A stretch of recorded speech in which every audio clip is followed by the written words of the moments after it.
Ahora corresponde tener la conversación final de este quinto encuentro hacia una recuperación justa.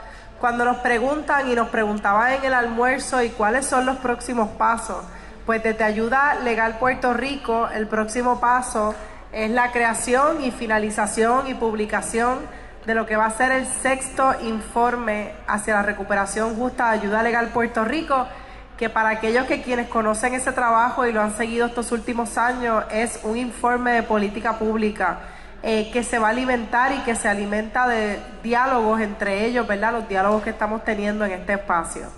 En términos de la agenda, a nosotras en Ayuda Legal Puerto Rico, pensando en lo que decía Alexis Mazol y que ahorita se citó, en el mundo hay muchos munditos. Nuestro mundito es el mundito de la vivienda, ¿no? Y de la vivienda asequible y de la vivienda accesible y de la lucha contra los desplazamientos. Y ahí nos van a seguir viendo, siempre colaborando con entidades hermanas, algunas de ellas que están aquí, buscando maneras de ampliar los reclamos de recuperación justa, los reclamos que tienen que ver con justicia social desde distintos espacios. Así que siempre orgullosa y agradecida de estar en este espacio. Me toca cofacilitar este panel, lo voy a cofacilitar con la compañera Verónica González. Este panel se titula Aprendizajes Otros, Junte de Saberes por la Recuperación Justa, y queríamos a propósito traer personas que vinieran de distintos espacios, entre ellos, y Verónica les va a presentar, pero quería hacerlo a grosso modo, traer personas como la compañera Cristina Miranda, quien viene de la Liga de Ciudades con una visión de municipalismo, al compañero Noah Patton, que trabaja en el National Low Income Housing Coalition con temas de política pública y desastre, a la compañera Dimitria McCain, quien está trabajando en HUD con asuntos de equidad en la vivienda y también de vivienda asequible, y el compañero Edwin Morales, quien viene de camino, y vamos a estar integrando este panel que viene desde el sector sindical, particularmente la lucha de los maestros y las maestras en Puerto Rico. Y la idea es que, así como ocurrió en el pasado panel, en el panel de esta mañana, a veces estos temas de desastres, estos temas de vivienda, estos temas de recuperación justa, los hablamos entre abogados y abogadas, los hablamos entre organizaciones de primeros respondedores, pero a veces se nos queda, y algunas comunidades, y se nos queda fuera del radar que esto es un proceso transversal de reclamar lo que conocemos que es la recuperación justa. De ahí la importancia que aquí tengamos organizaciones que trabajan con la naturaleza, que trabajan contra la justicia antiespecista como Vínculo Animal, que tengamos organizaciones como la Red de Albergue por Derechos de los Niños, que trabajan, ¿verdad?, con derechos de la niñez, porque el proceso tiene que ser transversal. Así que sin más, Verónica, ¿quiénes nos acompañan? Empezamos aquí con mi más cercana panelista. Dimitria McCain se desempeña como subsecretaria adjunta principal de Vivienda Justa e Igualdad de Oportunidades en el Departamento de Vivienda y Desarrollo Urbano de Estados Unidos. En esa oficina, McCain apoya los esfuerzos de HUD para eliminar la discriminación en la vivienda, promover oportunidades económicas y lograr comunidades diversas e inclusivas. McCain se une a HUD después de 15 años de servicio, con 5 como presidente del Inclusive Communities Project, una organización sin fines de lucro de vivienda justa y asequible, con sede en Dallas, Texas. Antes de convertirse en su presidenta, supervisó las operaciones, las comunicaciones y el programa de asistencia de movilidad de esa organización, un programa de movilidad de vivienda que ayuda a los titulares de vales de esto sería mucho más fácil si me pusieran los vuelos, pero me niego a hacerlo, perdón. Titulares de vales de elección de vivienda a ejercer sus derechos de vivienda justa. Concebida por Demetria, la iniciativa Voces para la Oportunidad de la organización ha brindado capacitación en defensa a inquilinos de bajos ingresos y a grupos racializados. También nos acompaña Noah Patton, el analista principal de políticas para la recuperación de desastres en la National Low Income Housing Coalition, donde administra la coalición de recuperación de vivienda de desastres que dirige la coalición nacional, un grupo de más de 900 organizaciones locales, estatales y nacionales que trabajan para garantizar que todos los sobrevivientes de desastres reciban asistencia que necesitan para recuperarse por completo. Noah trabaja anteriormente con el Homeless Persons Representation Project en Baltimore, Maryland, abogando por políticas que amplíen los programas de beneficios públicos y combatan la discriminación en la vivienda. Noah tiene un grado de Juris Doctor de la Facultad de Derecho de la Universidad de Baltimore. Mientras estaba en esa facultad de Derecho, estuvo muy involucrado en la coordinación de observadores legales con el National Lawyers Guild para proteger los derechos legales de los manifestantes políticos en el área de Baltimore, y se desempeña como becario de Derecho Kellogg en la oficina del asesor jurídico en NAACP. Cristina, acá al final. La Cristina Miranda Palacios, directora ejecutiva, fundadora de la Liga de Ciudades de Puerto Rico, es una destacada planificadora social y comunitaria. Su objetivo es fortalecer los gobiernos locales y las comunidades en la isla frente a los desafíos sociales, estructurales y fiscales. Con una amplia experiencia en el campo, Cristina trabajó en la Oficina de Justicia Ambiental de la EPA y en la Oficina de Asuntos Latinos del alcalde de Washington, D.C. También ha sido parte del Hispanic Scholarship Fund Institute, apoyando a estudiantes latinos en sus estudios y desarrollo profesional. Fundó el Taller D y cofundó el Instituto Tercera Misión de la Universidad Carlos Albizu. Como líder de la Liga, ha establecido alianzas, promovido el municipalismo y publicado documentos sobre la realidad municipal en Puerto Rico. Su compromiso con la justicia social se evidencia con su colaboración con proyectos para personas sin hogar, su participación en el desarrollo comunitario. Cristina está completando su tesis doctoral y quedó finalista internacional de prestigioso programa Ford Global Fellowship. Finalmente, cuando llegue, Luis Morales Lavoy, quien nació en San Juan, Puerto Rico en 1982, el hijo de Lorenzo y Amarili, creado en el seno de una familia de clase media en la cooperativa de vivienda Los Robles, producto de la escuela superior desde el nivel elemental a la escuela superior, donde estudió en la escuela Julio Seller Solá, la escuela Sotero Figueroa y en la Superior University Gardens. Ingresó a la Universidad de Puerto Rico a estudiar economía en la Facultad de Ciencias Sociales.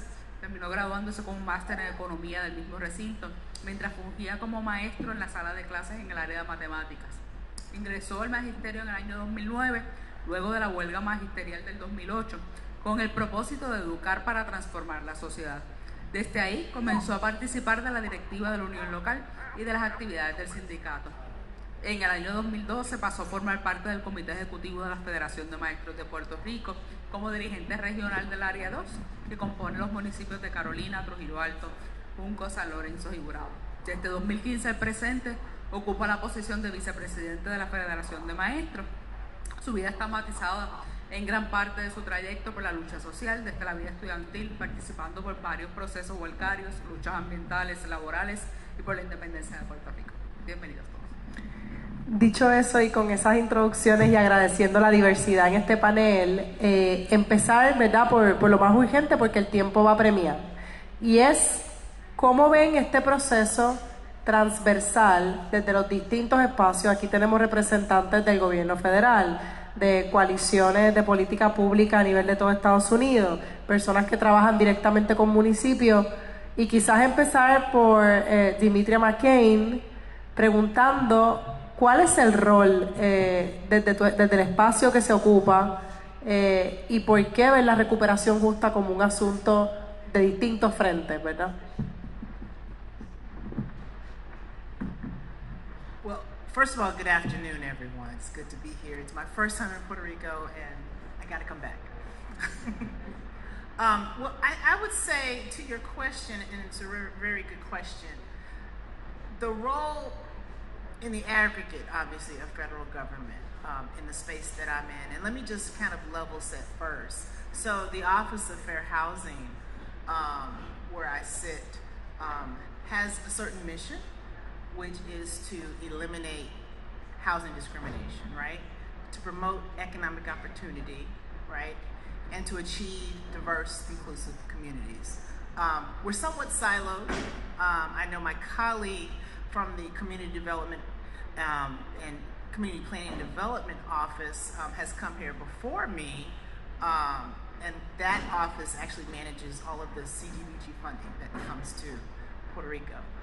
So I would say in a very strong way that is really critical that whatever happens as it relates to the federal government, that it's done in an equitable way. That's what this administration is about. What am I talking about?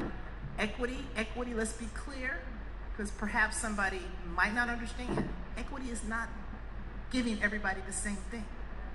Equity is recognizing that some people have systemically been put at the bottom rung of the ladder based on past actions by federal, state, and local government, all right? So this particular administration is all about equity, and our office is specifically here to enforce the civil rights statutes that have existed years ago and still exist now, and they're still true. And so to the extent that HUD gives funding, right, to grantees like states, like municipalities, et cetera, it is not the role of the federal government to tell them how to use it, but it is certainly the role of our office to make sure that it is used in a way that abides by our civil rights so that nobody is discriminated against based on our 7 protected classes, which are really important to remember, right? When we're talking about recovery from a disaster or even funding in general. We're talking about making sure people based on race, national origin, color, religion, disability, sex, including gender identity and sexual orientation, as well as familial status, meaning families with children, right? Families who may be pregnant, families may be adopting. None of those folks should be discriminated against in the way that our funds are used. And we have something called this Fair Housing Act, which is 55 years old this year, that we have got to abide by, right? And to a certain extent, some parts of that Fair Housing Act have been ignored, such as the affirmatively furthering part of the Fair Housing Act. And I can go on, I won't take up all the time, sorry.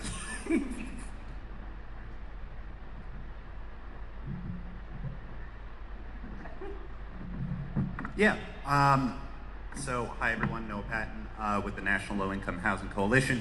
To answer that question from a housing advocacy perspective, like, what happens post-disaster to housing? So, in a disaster, well, first off, every part of the country is experiencing an acute crisis of affordable housing.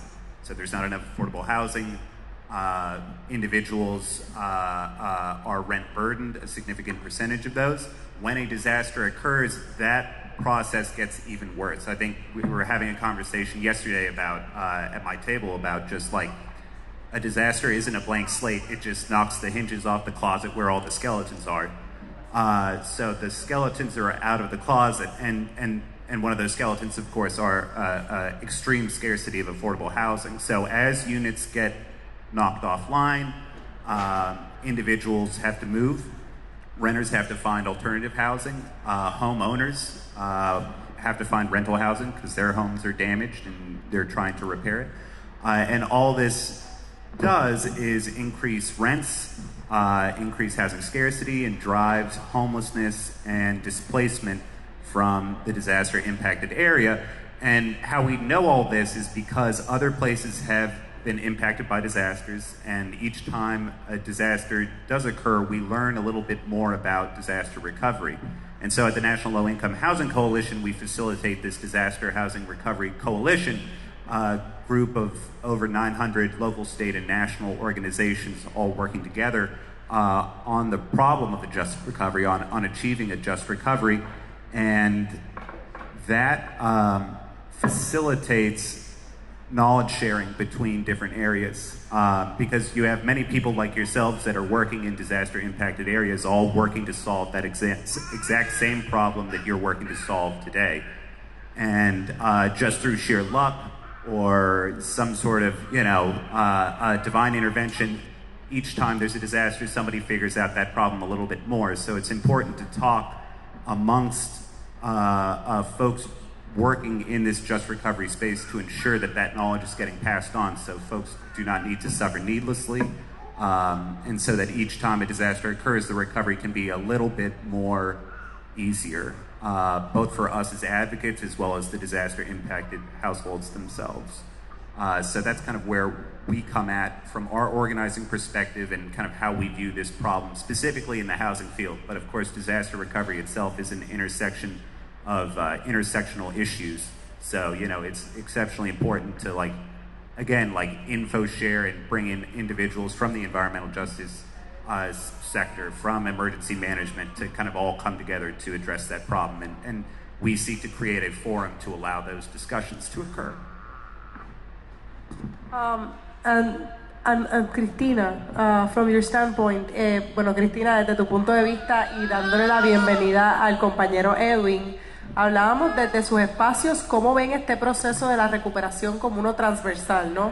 ¿Por qué traer la perspectiva municipalista? ¿Por qué traer la perspectiva sindical también a este reclamo de un país recuperado? Bueno, pues buenas tardes a todos y a todas. Cristina Miranda Palacios, directora ejecutiva de la Liga de Ciudades, entusiasmadísima de estar aquí. Un poquito de contexto: la Liga es una organización sin fines de lucro, no político partidista, no político electoral, pero política con P mayúscula, ¿verdad?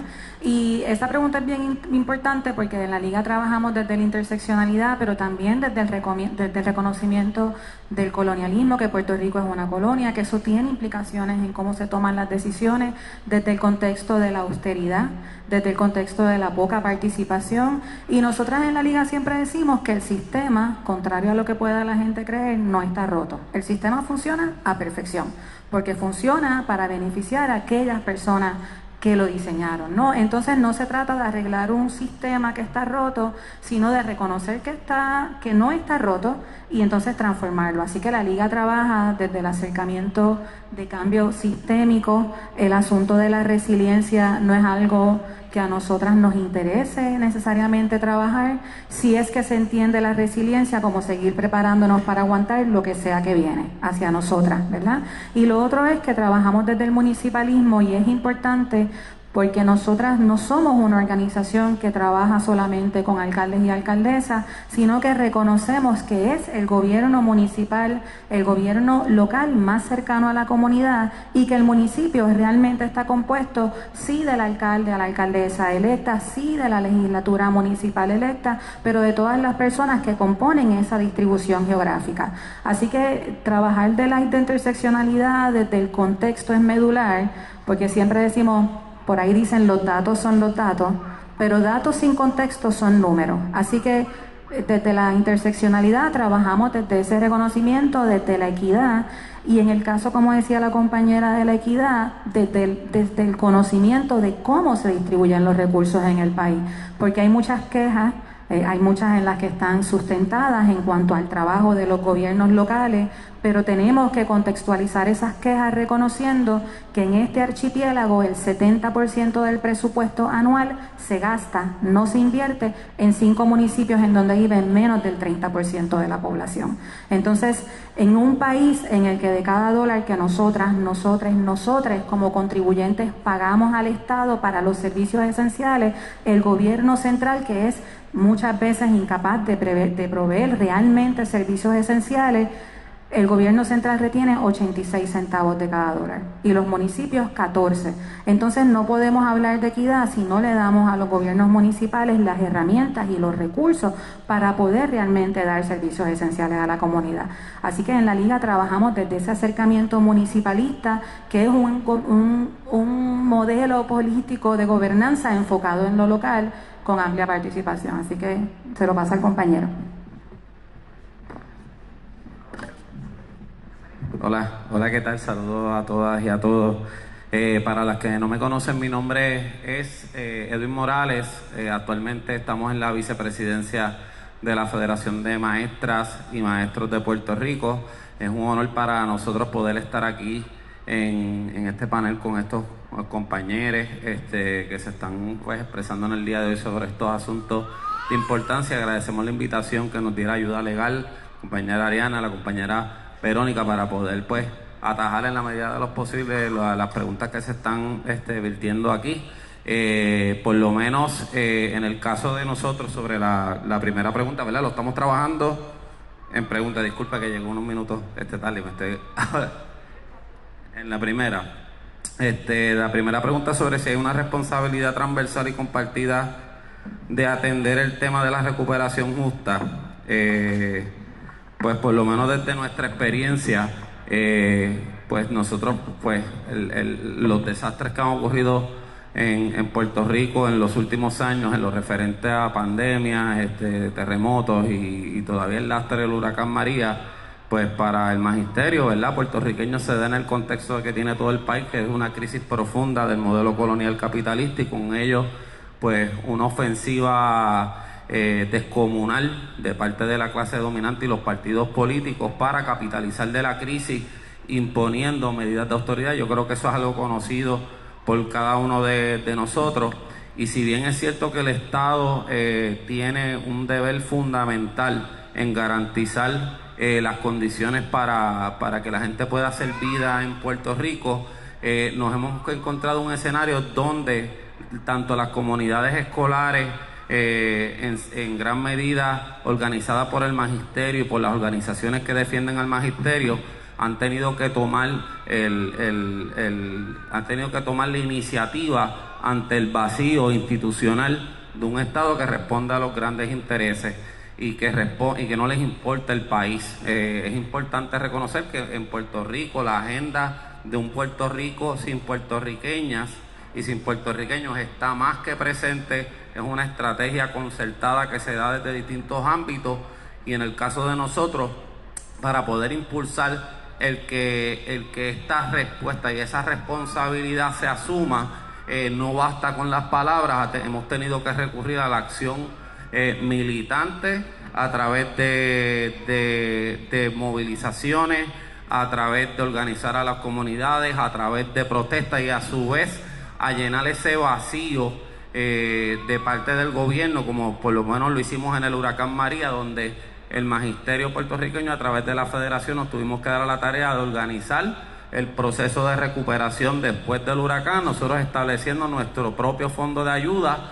y nuestro propio fondo, nuestra propia logística para ayudar a las familias afectadas de ese desastre, y también relacionado a los terremotos y otros eventos como Fiona, donde tuvimos el honor, ¿verdad?, de participar con organizaciones hermanas como Ayuda Legal y Taller Salud, otras organizaciones como Étnica y organizaciones de base comunitaria, que nos complementamos en ese trabajo para proveer asistencia inmediata y a su vez politizar el asunto, porque ciertamente este tipo de iniciativas y partiendo de estas experiencias que tuvimos, que las fuimos formando sobre el camino, pues son las que deben sentar la pauta para que eso se cristalice en política pública y cómo se manejan las relaciones de poder. Eso podemos...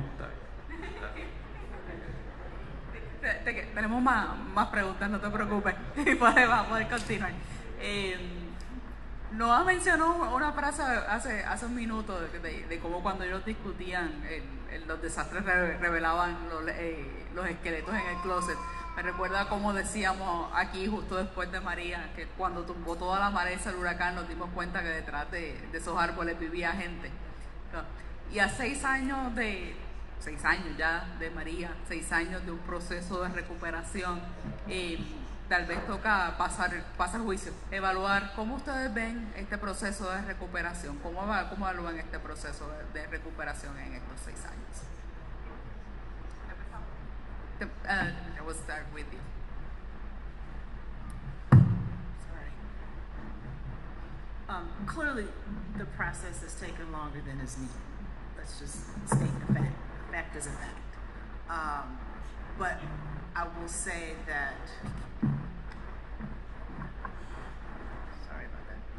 I will say that I'm very happy to see that the government has, let's say, opened the spigot, so to say, on the funding that had been withheld before.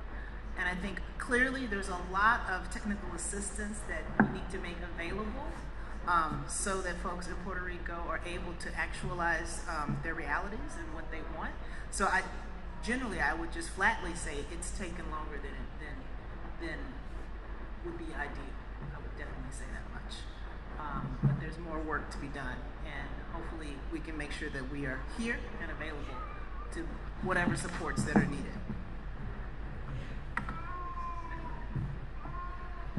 I think, that's not for me to say. Y'all tell me when the recovery has occurred. I think it's pretty rich for me to sit up here and say, either way if it's done or not. But I think when I generally look at a recovery, I'm looking at kind of 4 rights. And this was synthesized by the Texas Organizing Project and folks in the Houston area. And it's the right to leave, the right to stay, the right to choose, and the right to have a say.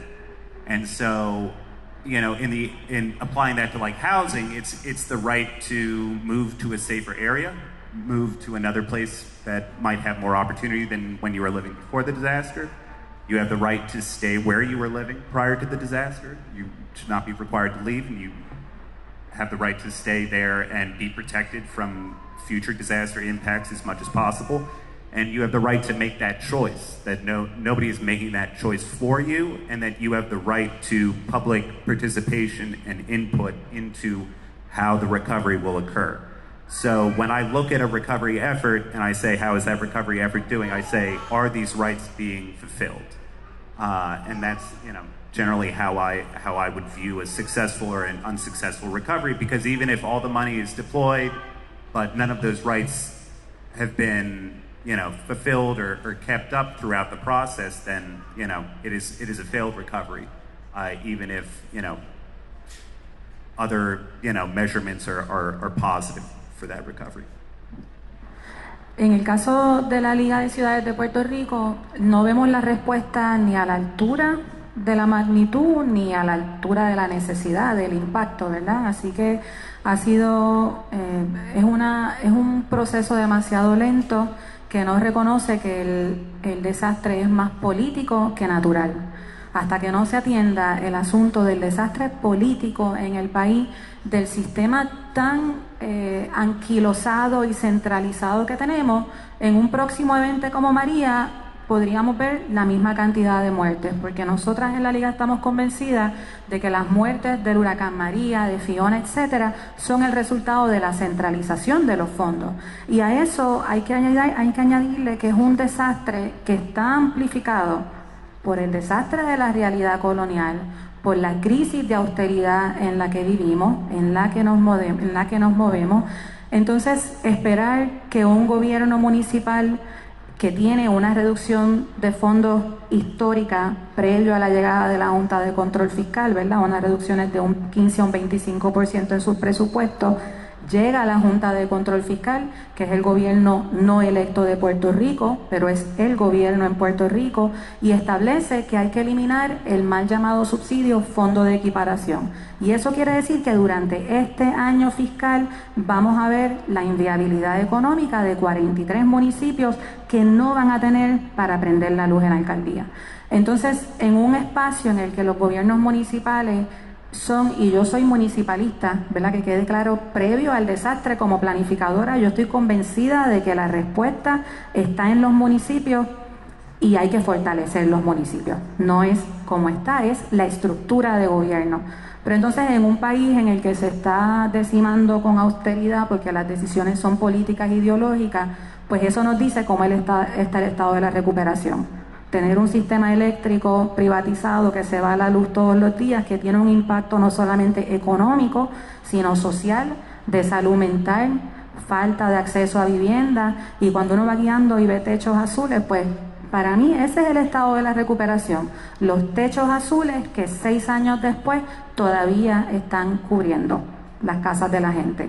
Así que ni a la altura de la magnitud, ni a la altura de la necesidad del desastre, ni a la altura del reconocimiento del sistema en el que estamos, un sistema eficientemente roto, ¿verdad? No roto, eficientemente diseñado para beneficiar a unos pocos. Así que ahí es donde yo veo el Estado, no está. Bueno, tomándolo por donde la compañera lo dejo, pues en el caso de de las escuelas. Hoy precisamente es el primer día de clases en el sistema público. Digo, no han empezado los estudiantes, empiezan hoy las maestras y maestras de Puerto Rico, y podemos enfrentarnos a una situación muy similar donde, pues, a pesar de que ya estamos cumpliendo el 5º año desde que pasó el huracán María, el proceso de reconstrucción de escuelas va a paso sumamente lento. No se ha reconstruido una sola escuela desde el año 2020, desde que nos afectaron los terremotos, a pesar de contar con un presupuesto de 2.6 billones para la reconstrucción de escuelas. Estamos hablando de 3 millones para cada escuela de Puerto Rico, y también de contar con un presupuesto de más de 5.8 billones para los estudiantes del sector público en el país, que estamos hablando de 248,000 estudiantes para 856 escuelas. Para nosotros, pues ciertamente acuñamos también la frase de que el desastre aquí es político.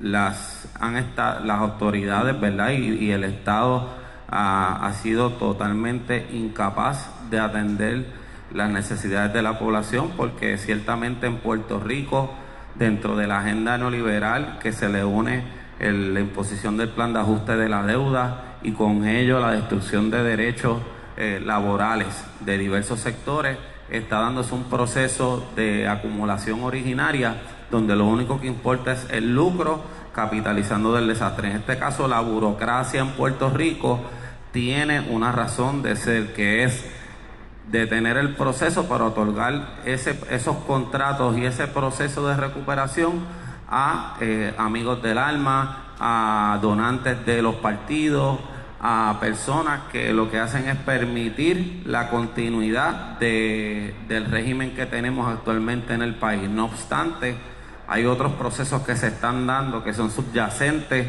que ciertamente pues brindan esperanza y que están creando un nuevo tejido social, que entendemos que dentro de la lucha que sigamos librando, enmarcada dentro de estos procesos, van a poder abrir una nueva ventana a una nueva realidad en el país, fundamentado principalmente en la autogestión, en la solidaridad y en la constitución de redes de apoyo de diversos sectores y diversas causas que hay en el país. O sea que mientras se está dando una cosa a nivel de la base, se están trabajando con otros elementos. La respuesta ha sido desastrosa, peor que el desastre natural, pero a su vez se sigue sembrando la zapata para una nueva realidad posible. A la misma vez, mientras yo creo que hay una Ay, Dimitri, I'm sorry. Sorry, Christina mentioned something I think that I wanted to lift up, because she did kind of talk about, as much as we'd hate to think about it, she did mention the potential for a future disaster. And right now at HUD, what we are really trying to push for, recognizing that there will be future disasters and coming forth, is we're really trying to get people on the Hill to adopt a statutory fix so that we can have regular disaster funding that's annually appropriated. Right now, we've got to wait for a disaster, ask for the funding, and the funding doesn't ever come until about a year and a half later. And this disaster funding is specifically for low and lower income folks, very low income folks, to help with issues like housing, like getting their small businesses back up. And so I think, nobody wants to think about a future disaster, but I'm glad you mentioned it, because we can't just kind of keep on this cycle that we're on, just always trying to catch up. So I just wanted to mention that. Y tiene sentido lo que habla Dimitria, por ejemplo, de cambios en política pública para que los fondos se muevan con mayor agilidad. Y hay una sensación compartida, obviamente hay distintas perspectivas, que es lo que queremos, de que algo no está funcionando tan ágil como debiera, o algo no está funcionando tan equitativamente como debiera, o que, como dice la compañera, quizás es que el sistema está diseñado totalmente incorrecto. Han pasado muchos años. María no es el primer desastre con el que ustedes trabajan en sus respectivos espacios, ¿Cuáles han sido, si ustedes fueran a decir, han mencionado retos como el gobierno, han mencionado retos como la que no existen fondos asignados a perpetuidad? ¿Cuál ha sido el mayor reto, quizás bien brevemente, pero sobre todo el mayor logro? Son 6 años. Yo sé, por ejemplo, que la federación ha aumentado su capacidad organizativa y el tamaño del sindicato en esta coyuntura. ¿Cómo se ven ese reto y ese logro? ¿Quién quiere empezar? ¿Tú quieres, Edwin? ¿Sí? Pues mira, para nosotros ha sido una experiencia nueva y que ha ayudado a transformar el sindicato más allá de una organización que defiende desde una perspectiva gremial los derechos del magisterio, a convertirse dentro de este proceso dinámico en un movimiento social, en defensa de la educación pública, en defensa de las comunidades también, y cómo esa visión de ayudarle en ese proceso de recuperación en los desastres mediante la autogestión y la iniciativa independiente del Estado permite fortalecer esa relación entre el sindicato y la comunidad, y a su vez poder abrir las puertas hacia otras reivindicaciones que son estratégicas y que son importantes para el cambio que necesita el país en vista de las situaciones que hemos tenido. Hemos ido sobre la marcha, hemos ido aprendiendo. Empezamos con el asunto de María, y ciertamente después nos vinieron otro montón de situaciones, pero hemos ido creando una nueva realidad donde la maestra y el maestro va trascendiendo de esa visión que se queda en la escuela para ser un ente activo y de seguir fortaleciendo su liderazgo, porque muchas maestres tienen su liderazgo ya en las escuelas, pero en función de contribuir a que la gente pueda sobrevivir y pueda, ¿verdad?, responder a situaciones que nosotros enfrentamos, y obviamente eso nos permite también politizar los debates y discusiones sobre el estado de situación que tenemos. Creemos que eso se ha cristalizado, como dice la compañera, en que la membresía se ha disparado, además de las reivindicaciones que hemos logrado en un contexto de lucha bien complicado para Puerto Rico, y que podamos seguir sirviendo de caja de resonancia para eventos futuros. Hay mucho que aprender, pero ciertamente la organización hoy por hoy no es la misma que la de hace 6 años, y eso pues nos enorgullece mucho.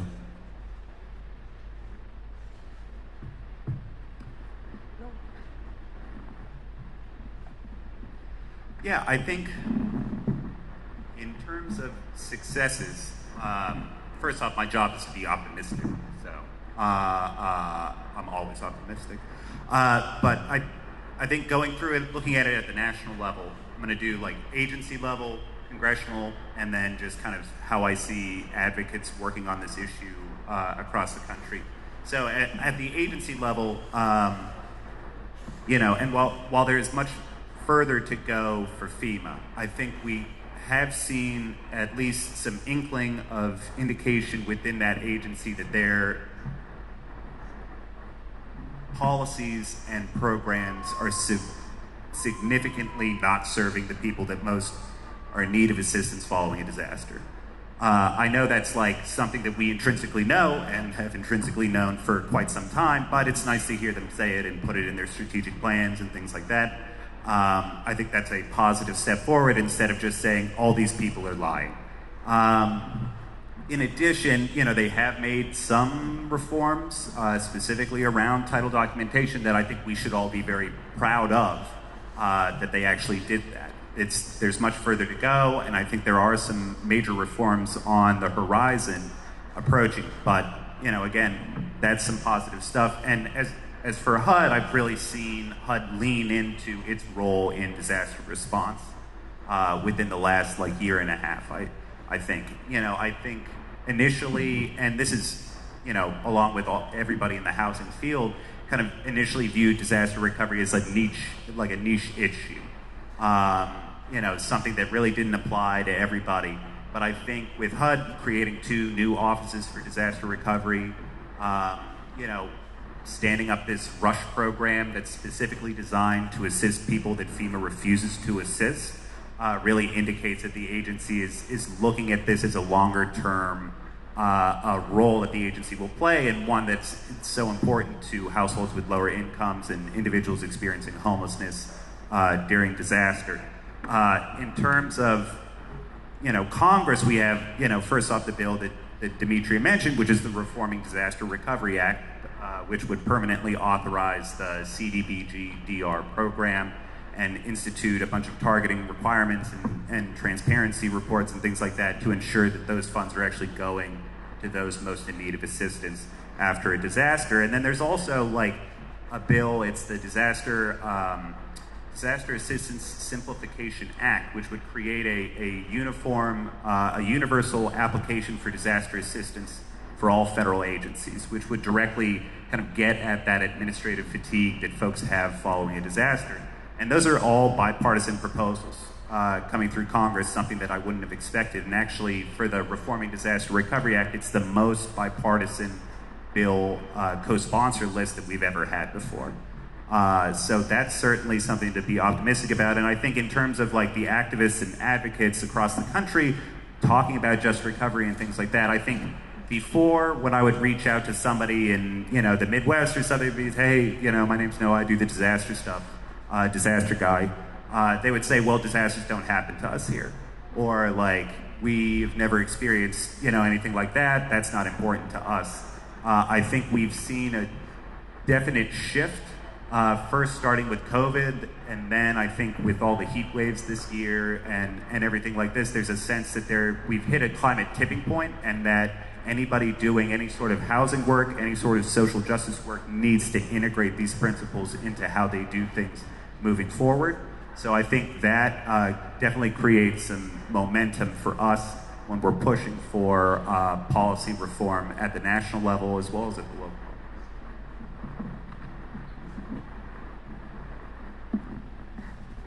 La pregunta es sobre los éxitos, los retos y logros.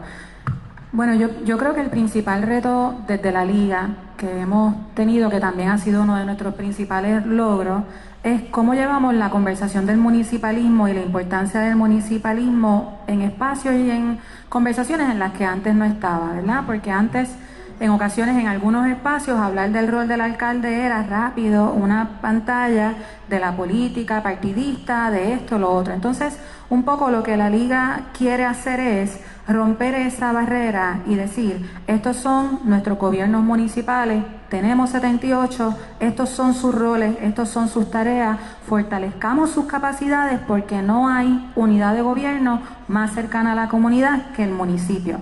Así que el reto, y es un reto que aplica no solo hacia afuera, aplica también hacia adentro, desde los municipios, porque la Liga busca un cambio de paradigma de cómo se trabaja desde la ciudad, y los cambios de paradigma son hacia afuera y hacia adentro, ¿verdad? Así que yo pienso que ese ha sido uno de nuestros principales retos y logros. A nivel de la organización, pues estar aquí 3.5 años después, casi 4 años, nacimos con un enfoque de la recuperación del país y vino la pandemia.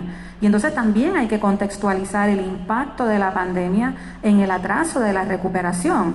En el caso de los municipios, no solamente porque hay una falta de acceso a material, está la guerra en Ucrania, o sea, Puerto Rico es un archipiélago, pero ahorita Ariadna empezó diciendo muchos munditos dentro de un mundo, así que hay muchas cosas que han afectado, pero desde la organización, por ejemplo, uno de nuestros principales logros es una agenda de abogacía fuerte, sostenida en contra de la Junta de Control Fiscal desde los municipios, ¿verdad? Demandando por sus interpretaciones acomodaticias, y eso es importante porque es una postura pública en contra de un gobierno no electo que decide sobre lo que pasa y una Junta que no tiene rol sobre los municipios, ¿verdad? Una Junta que continuamente se sobreextiende de sus roles, ¿no? Así que yo pienso que eso ha sido un gran logro, una gran aportación, y en el caso personal de la Liga, pues estar en una posición en la que tenemos 12 personas en un equipo de trabajo que finalmente, ¿verdad?, tenemos el equipo completo para poder implantar esa agenda municipalista que estamos buscando. Así que tenemos unas iniciativas que vamos a lanzar, tenemos ¿verdad?, institutos de capacitación, pero el principal logro es ese, entonces, el convencimiento de que el municipalismo no es una mala palabra, que el municipalismo realmente es un modelo político, de gobernanza política desde lo local. Entonces, tener conversaciones entre mesas, en estos mismos espacios, ¿verdad?, con los sindicatos, que es algo que tenemos que hablar, con una agenda de descentralización. ¿Qué implica eso para el sector sindical en Puerto Rico? ¿Qué implicaciones tiene? Eso no es una varita mágica, ¿verdad? Uno no descentraliza así. Así que también esa aportación ha sido profundizar en estas conversaciones sobre qué es lo que queremos lograr y cómo se logra y quiénes están en la mesa. Y en ese sentido, pues, estos cambios van a tomar tiempo. Y yo creo que también un poco el logro ha sido decir, soluciones fáciles no van a resolver los problemas tan complejos que tenemos. Hay que aguantar un poquito y seguir ahí. Así que pienso que eso ha sido uno de nuestros principales retos y logros. Well, I appreciate what Noah mentioned, but I think there's two ways to look at this question. One, from a disaster space, and the infrastructure that Noah mentioned is certainly true at HUD. And one is from a space as it relates to Puerto Rico specifically. And I would say leadership is so important. In Secretary Fudge, we have a leader who believes in helping the people who have been hurt the most. And so that gives us space to have the infrastructure to focus on issues related to Puerto Rico. I've got 3 of my colleagues here today. We're intending to come back in the very near future.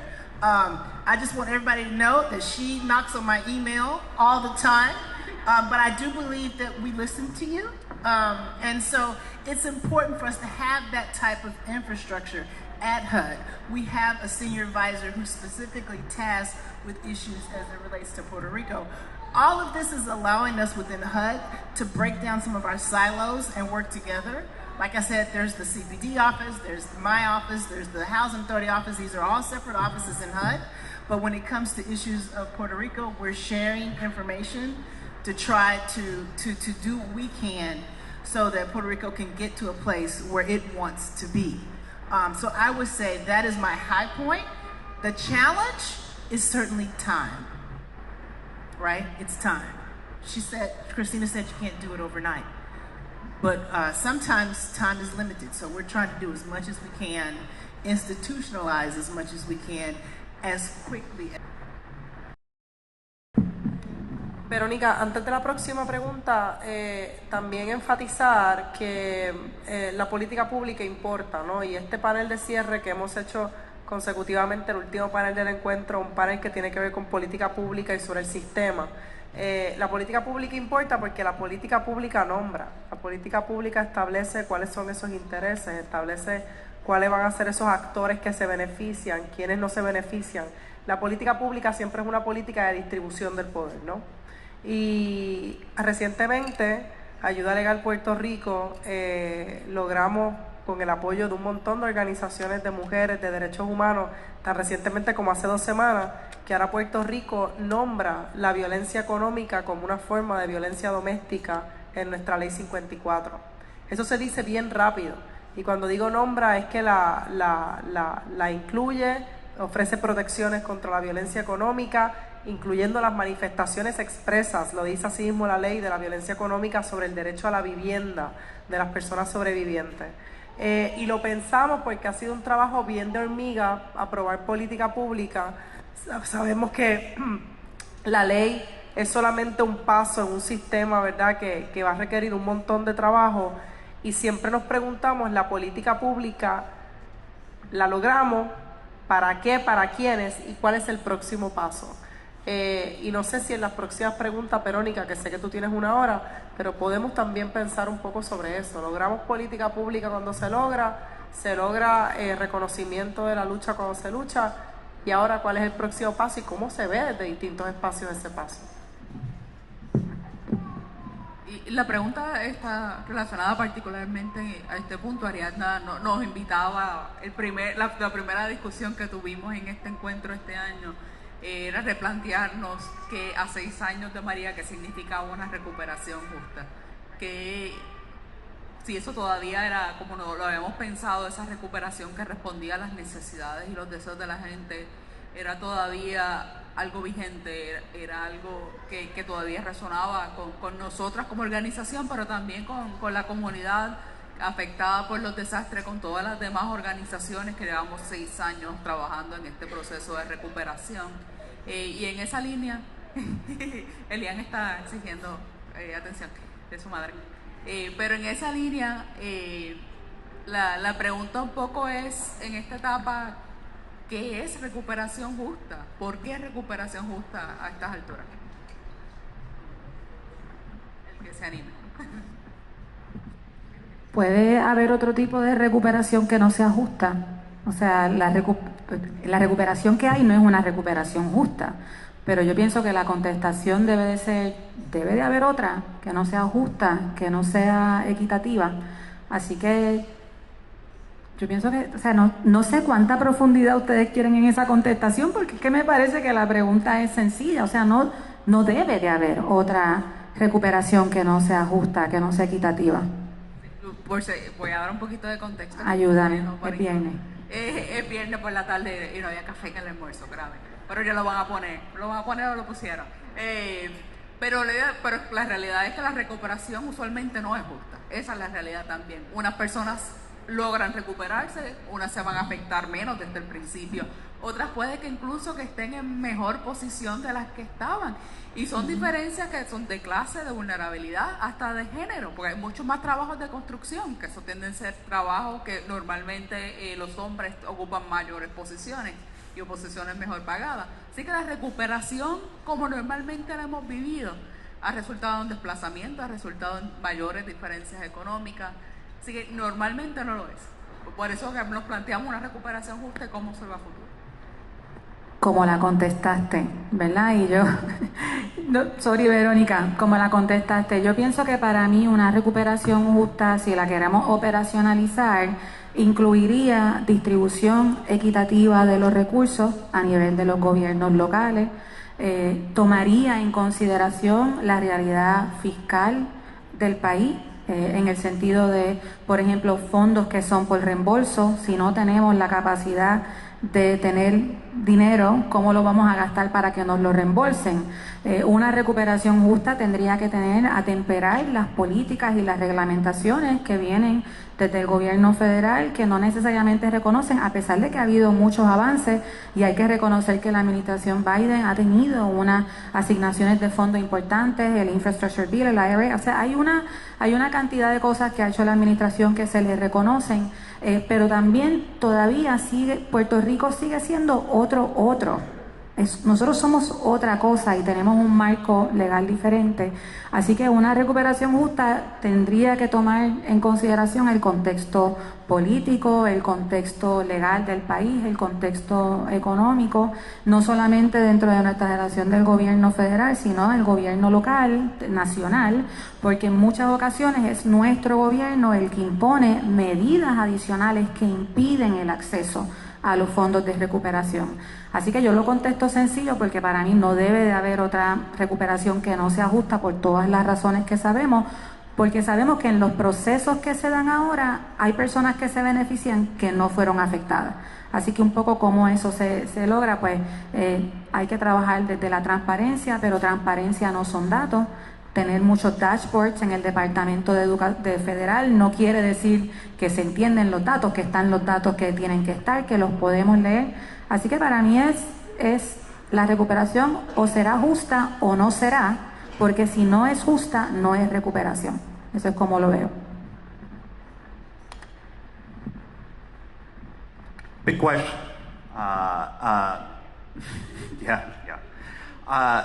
No, I think at a certain level, I mean, there's things like transparency, equity, access to assistance for everyone impacted by a disaster. There's the 4 rights that must be upheld during the recovery process that kind of creates the just recovery. Those are all the general principles. But you know, I think at the end of the day, I've never seen a just recovery. And I've seen a lot of recoveries, and I don't know if a just recovery can exist in the system as it currently is built. And, you know, but that's a pretty heavy philosophical question of, you know, political and, you know, economic and social philosophy. But I think it's important to state that. You know, at the end of the day, I think a just recovery looks different for each place. So I would modify the question to be like, what does a just recovery look like for Puerto Rico as determined by people that live in Puerto Rico? And I cannot answer that question because I do not live in Puerto Rico, and therefore it is not up to me.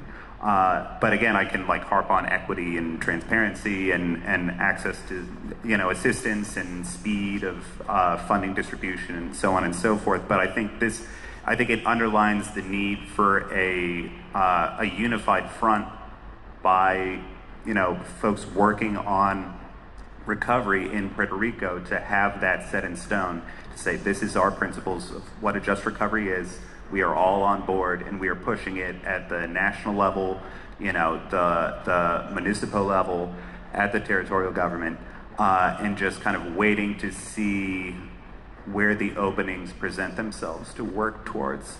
And I think that's, you know, that's how we kind of view housing advocacy at NLIHC. We have, you know, we do national level work, we support state level work, we support local level work, and at one point, you know, you're going to see some window open or a door slightly get ajar to try and force your way in, but it's not going to happen all at once. It's going to happen at all of these levels. So it's important to just have that unified agenda, have that unified voice that is working towards those principles.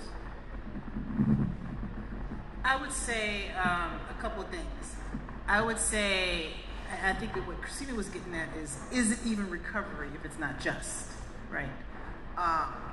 And so going back to what I said earlier about equity, it means that all of those folks and all of those 7 protected classes are able to benefit. But I will say what the Secretary often says is the system was not made for people who look like me, and the system was not made, I will go further to say, for Puerto Rico.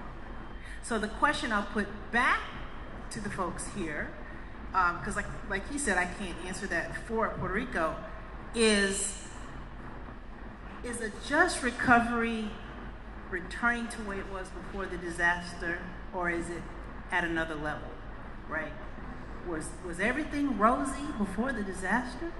I put that out, right? And so perhaps a just recovery is not simply going back to the way things were per se, but is at another level that Puerto Rico thinks that it should be. Gracias.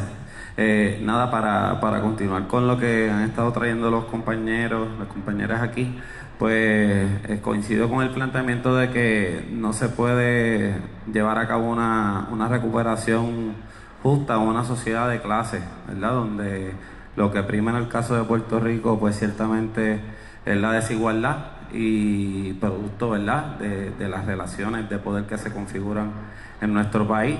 Y particularmente nosotros tuvimos la experiencia de cómo en medio del huracán, posterior al huracán María, como parte de ese proceso de supuesta recuperación, Julia Keles, la convicta federal, quería cerrar 200 escuelas en medio de ese proceso de disque llamada recuperación para imponer una reforma neoliberal de privatización similar a lo que hicieron en New Orleans cuando vino el huracán Katrina. Que ciertamente es profundizar el desastre para garantizar beneficios a las élites y afianzar el proceso de gentrificación y desplazamiento en el país. Para nosotros hablar de recuperación justa, tenemos que también hablar de cambio de paradigma, que no solamente va desde las instituciones y las transformaciones radicales que necesita nuestro gobierno, sino que eso tenga como base la organización popular, la organización de la gente en las calles para empujar a que ese proceso que se den en ocasiones venideras estén a manos de la gente que de a pie, que somos los que vivimos la realidad en Puerto Rico, como se ha planteado aquí, la necesidad de de descentralizar esos procesos para democratizar en la toma de decisiones. Hablar de recuperación justa, como han dicho aquí, en el caso de Puerto Rico cobra mayor importancia porque no estamos hablando de palabras livianas, estamos hablando de nuestra viabilidad como pueblo, nuestra existencia. Aquí en Puerto Rico se está dando un proceso de gentrificación a gran escala. Nosotros sabemos ahora mismo la falta de oportunidades de empleo que hay para muchos trabajadores que se han visto en la obligación de emigrar a los Estados Unidos, problemas de vivienda, nuestro sistema de salud está colapsado, nuestras escuelas públicas siguen en un proceso de desmantelamiento por una clase parasitaria que han visto toda esta hemorragia de fondos de FEMA como una nueva oportunidad para crear una nueva clase dirigente, unos nuevos ricos que van a aprovechar el desastre como mecanismo para pues a costa del pueblo hacerse de la grande. Para nosotros es vital combinar estos procesos y este aprendizaje que nos ha ayudado a formar ese tejido, combinar ese proceso de aprendizaje y de mirar hacia el futuro para próximos desastres con la lucha social que se libra en el país actualmente. En términos de lo compartido, preguntarnos entonces qué herramientas, si fuéramos a hablar de una caja de herramientas desde espacios tan diferentes, desde visiones tan diferentes que muchas cosas pueden ser ciertas a la misma vez, ¿verdad? ¿Qué herramientas pondríamos sobre la mesa para trabajar hacia esa recuperación justa? Herramientas puntuales.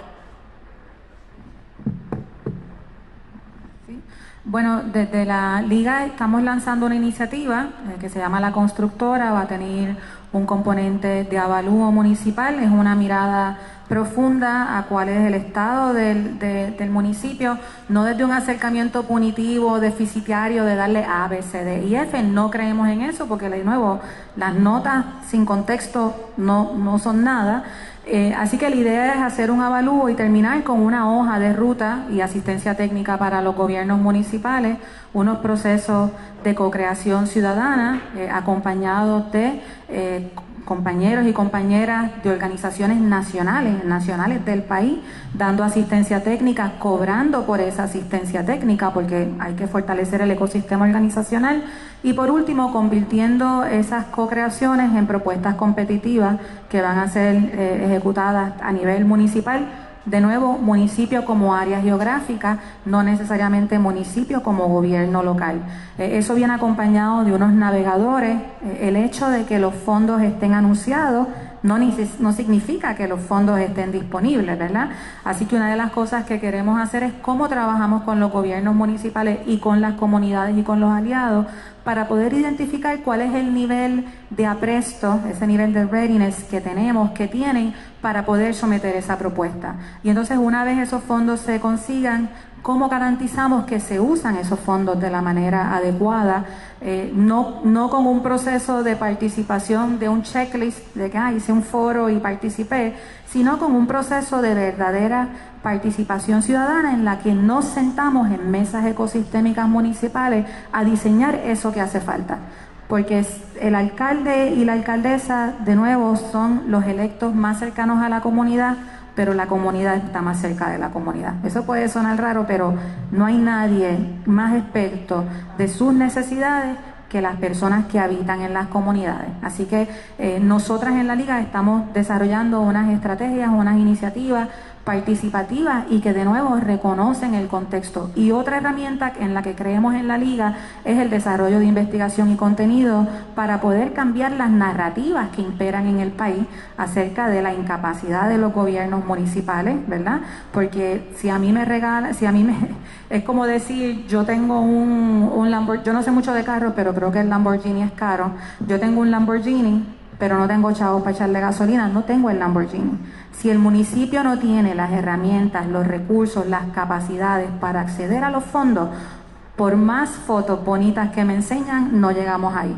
Así que el rol de la Liga es cómo ayudamos a ese pasito más, ¿verdad? Y un poco también a correr la venda, como decía Verónica, de que en esta ocasión hay algunos fondos federales que son salvavidas de hielo. Esa es mi canción favorita de Drexler, Salvavidas de hielo, ¿verdad?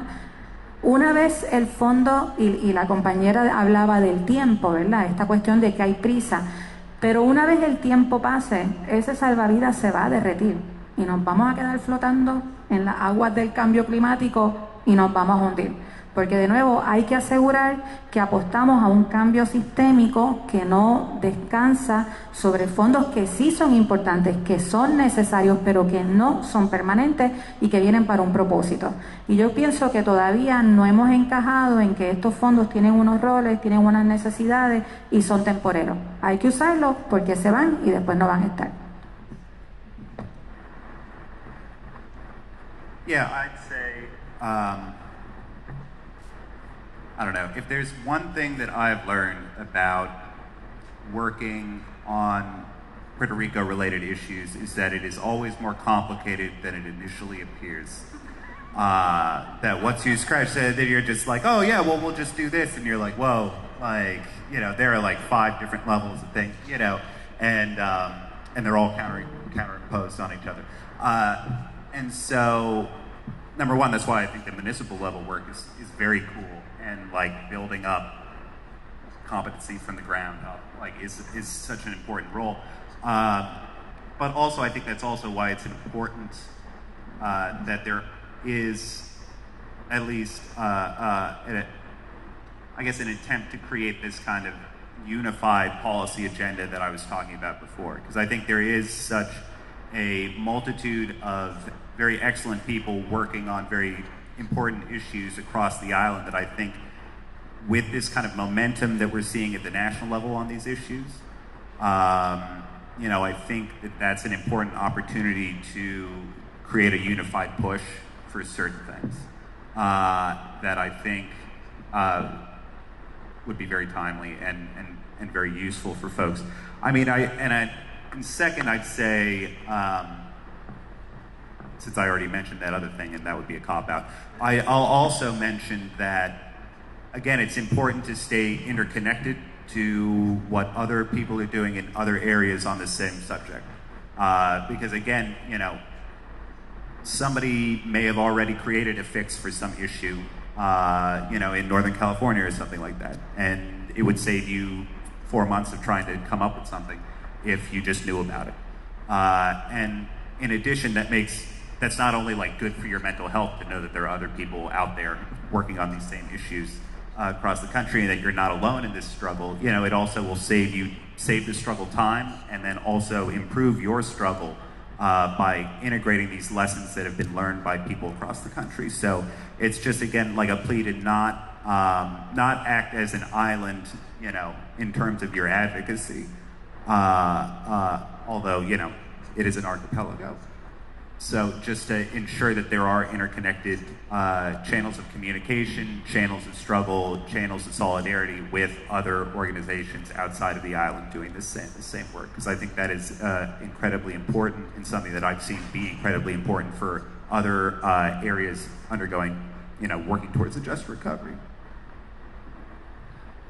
I'll say about 3 things. I would say, one I've already mentioned, which is funding issues, and it's really important for everybody to understand what funding is potentially available that you may have not have tapped in yet. I know in a previous session, people were talking about youth, right? Youth who are homeless, and LGBTQ youth specifically are homeless. There's a whole executive order, we have a working group, there's funding specifically targeted to that community. So you want to make sure that you know about it so that you can push your folks here, your housing authorities, your municipality, state, etc., to go after that type of funding. So I'll say funding issues, that's one thing. But I would say, as I mentioned earlier, we have certain authority through the Fair Housing Act, through Title VI of the Civil Rights Act of 1964, through the Rehabilitation Act of 1973 that focuses on disability types of issues. Use us. If your community or somebody needs to file a complaint along these types of lines, be sure to use us. When it comes to disasters, we are currently investigating another jurisdiction as it relates to disaster funding and things of that nature. So be sure to use us. I've got some colleagues here with me.